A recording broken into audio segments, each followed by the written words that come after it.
I like the idea of supporting a farmer that then, by me buying their chickens, they can pay for their daughter's ballet lessons. Like, this kind of connection, this kind of economy makes sense, and it is the future. What we decided to do was partner up with Thatcher Farms and with the Grain Bakery, two local producers here in Guelph.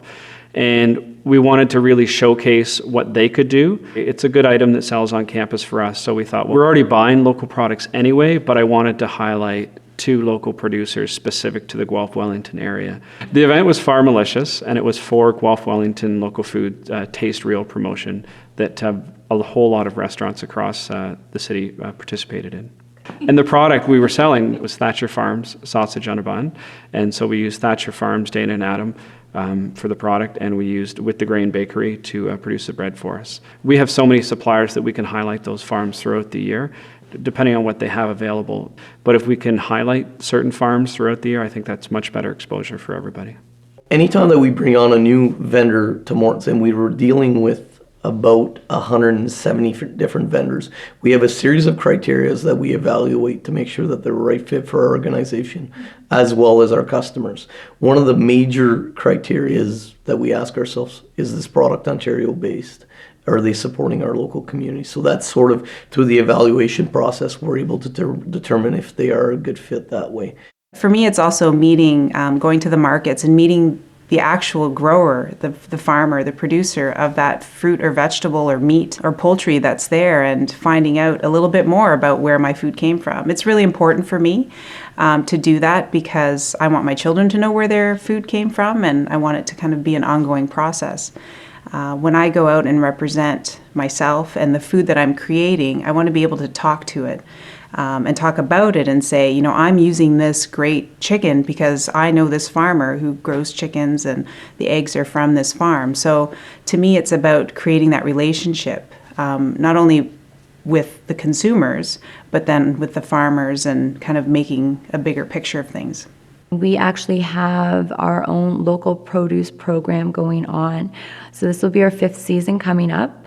What we do is we actually produce and grow products for certain clients. So we grow based on demand. And so this all originally started with a cash crop farmer who's been in business for years and years and years.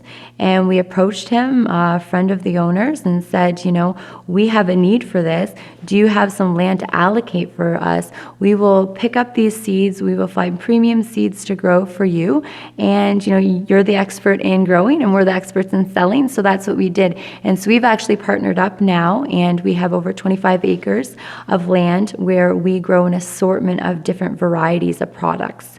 So that would be, I guess, you know, an interesting story from, you know, a gentleman who came from, you know, cattle, corn, and so forth, to growing, you know, mini top veggies and, you know, varieties of different heirloom tomatoes and carrots and stuff like that.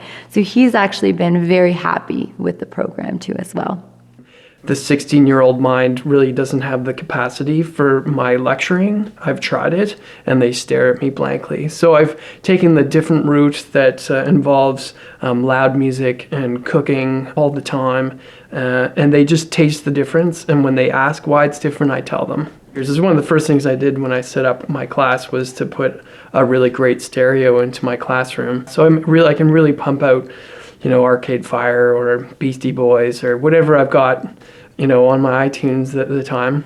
It's actually kind of interesting because I kind of feel like I'm educating them a little bit, because they get stuck in sort of pop culture, and that's what they're inundated with. And I like that I can kind of give them other ideas of music. I'm sure this isn't going to make it onto the final cut. So.